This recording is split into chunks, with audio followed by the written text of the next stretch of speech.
News বৃত্তান্তে আপনাদের স্বাগত। আপনাদের সঙ্গে রয়েছি আমি দেবলীনা। দেশ থেকে রাজ্য, জেলা থেকে শহর থেকে গ্রাম, গুরুত্বপূর্ণ খবর নিয়ে শুরু করছি সারাদিনের নিউজ বৃত্তান্ত। আজকের বিশেষ বিশেষ খবর এক নজরে।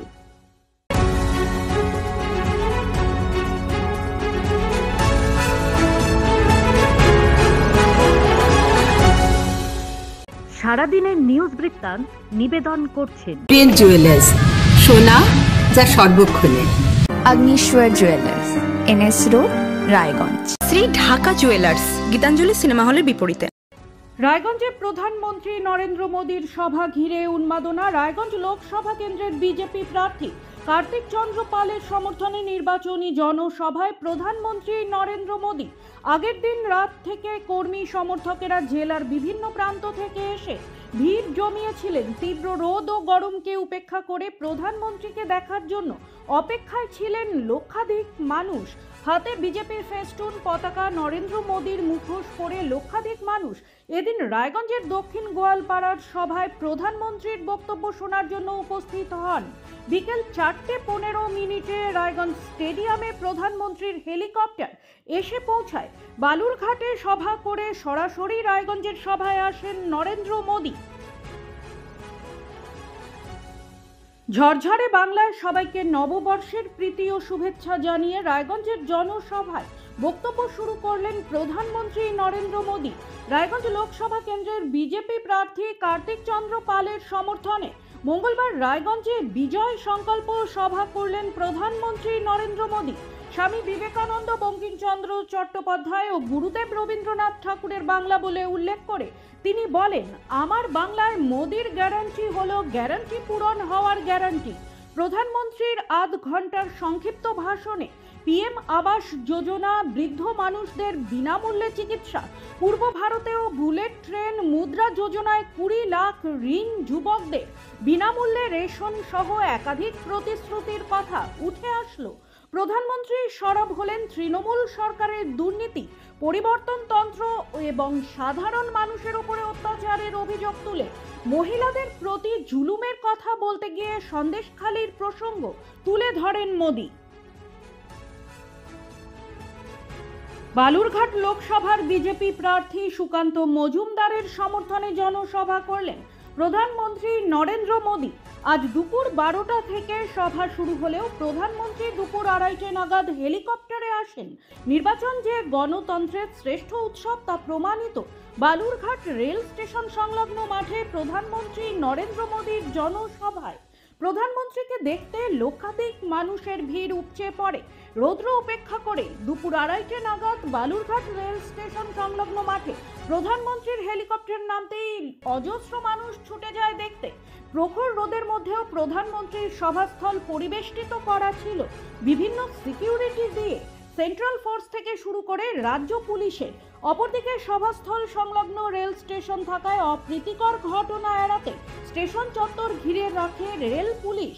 লক্ষাধিক মানুষ ছিল সভাস্থলের বাইরে। এদিন মঞ্চ থেকে প্রধানমন্ত্রী নরেন্দ্র মোদী বালুরঘাট লোকসভা কেন্দ্রের বিজেপি প্রার্থী সুকান্ত মজুমদারকে বিপুল ভোট দিয়ে জয়যুক্ত করার আহ্বান জানান।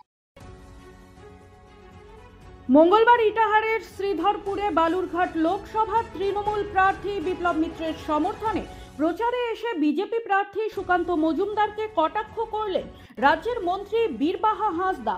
উল্লেখ্য, বিগত পঞ্চায়েত নির্বাচনে পতিরাজপুর অঞ্চল দখল করে বিজেপি।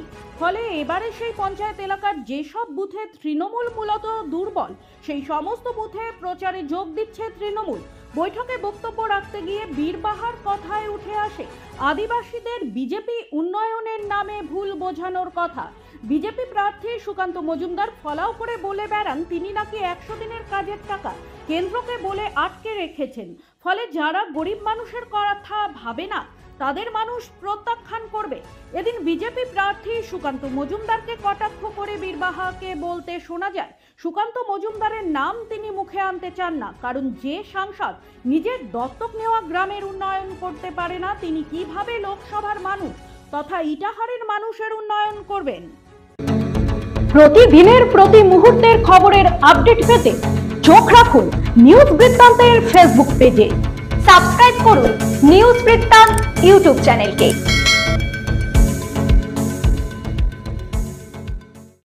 প্রচারে জমজমাট উত্তর দিনাজপুর। মঙ্গলবার একদিকে যখন রায়গঞ্জে প্রধানমন্ত্রীর জনসভা, ঠিক তখনই জেলার অন্য প্রান্তে বাম কংগ্রেস জোট প্রার্থী ভিক্টরের সমর্থনে নির্বাচনী জনসভা করলেন অধীর রঞ্জন চৌধুরী। রায়গঞ্জ লোকসভা কেন্দ্রের জোট প্রার্থী আলী ইমরান রমজ ওরফে ভিক্টরের সমর্থনে প্রদেশ কংগ্রেস সভাপতি অধীর রঞ্জন চৌধুরী জনসভা উত্তর দিনাজপুর জেলার গোয়ালপুকুরের শাহাপুরে। তাৎপর্যপূর্ণভাবে এই একই দিনে রাজ্যের মন্ত্রী গোলাম রব্বানীর ভাই গোলাম হায়দার ও রব্বানীর ভাগ্নে তৃণমূল ছেড়ে জাতীয় কংগ্রেসে যোগদান করেন। আত্মীয়ের বিয়ে বাড়ি যাওয়ার পথে মর্মান্তিক পথ দুর্ঘটনায় মৃত্যু হলো দুই যুবকের। চাঞ্চল্যকর ঘটনাটি ঘটেছে সোমবার রাতে দক্ষিণ দিনাজপুর জেলার গঙ্গারামপুর থানার অন্তর্গত ফুলবাড়ি আশ্রম বাজার এলাকায়। স্থানীয় সূত্রে জানা গিয়েছে, মৃত দুই যুবক সহ আরও একজন বাইকে করে তপন থানার অন্তর্গত ধুন্দিপাড়া থেকে গঙ্গারামপুর থানার অন্তর্গত প্রাণসাগরে এক আত্মীয়ের বিয়ে বাড়ির উদ্দেশ্যে যাচ্ছিল। ফুলবাড়ি আশ্রম এলাকায় বাইকটি নিয়ন্ত্রণ হারিয়ে রাস্তার পাশে থাকা গাছে ধাক্কা মারে। এরপর স্থানীয়দের নজরে বিষয়টি আসতেই তারা ফুলবাড়ি ফাঁড়ির পুলিশকে খবর দিলে ঘটনাস্থলে পুলিশ গিয়ে তাদের উদ্ধার করে গঙ্গারামপুর সুপার স্পেশালিটি হাসপাতালে নিয়ে এলে তাদের মধ্যে দুইজনকে কর্তব্যরত চিকিৎসকরা মৃত বলে ঘোষণা করে, আর একজনের অবস্থার অবনতি হতে থাকলে মালদা মেডিকেল কলেজ ও হাসপাতালে স্থানান্তরিত করা হয়। প্রতি বছর বৈশাখ মাস মানেই মালদা জেলার বিভিন্ন সম্প্রদায়ের মানুষের কাছে জহুরাতলা অত্যন্ত গুরুত্বপূর্ণ। এখানে চারিদিকে আমবাগানের মধ্যে রয়েছে একটি বিশালাকার কালী মন্দির। স্থানীয় বাসিন্দাদের বিশ্বাস, এই জহুরা মায়ের কাছে প্রার্থনা করলে মনোবাঞ্ছা পূরণ হবে। তাই প্রতি বছর ভিড় জমান বহু ভক্ত। দিনের পর দিন এই ভক্ত সংখ্যা বেড়েই চলেছে।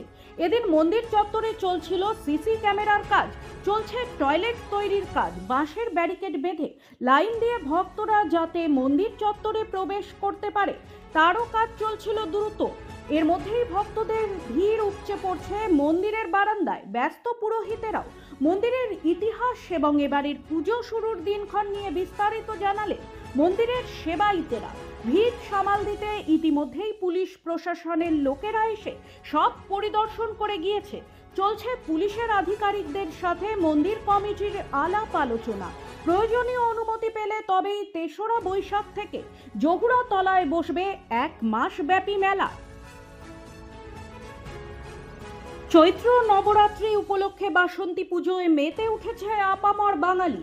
আর মঙ্গলবার এই বাসন্তী পুজোর অষ্টমী তিথিতে অনুষ্ঠিত বিশেষ পুণ্য স্নানকে কেন্দ্র করে উন্মাদনা লক্ষ্য করা গেল মানুষের মধ্যে। এদিন রায়গঞ্জের পশ্চিম উদয়পুরের আব্দুল ঘাটায় অষ্টমী স্নানের মেলা উপলক্ষে মানুষের ভিড় লক্ষ্য করা যায় সকাল থেকেই। কথায় বলে, এই তিথিতে বিশেষ স্নানের মধ্য দিয়ে পুণ্য অর্জন করা যায়। শুধু রায়গঞ্জেই নয়, আশেপাশের অঞ্চল থেকেও মানুষেরা এদিন এই স্নানের মেলায় ভিড় জমান। স্নান ছাড়াও কেনাকাটা, খাওয়া দাওয়ার মধ্যে দিয়ে এক মনোরম পরিবেশ সৃষ্টি হয় আব্দুল ঘাটার নদী ঘাটে।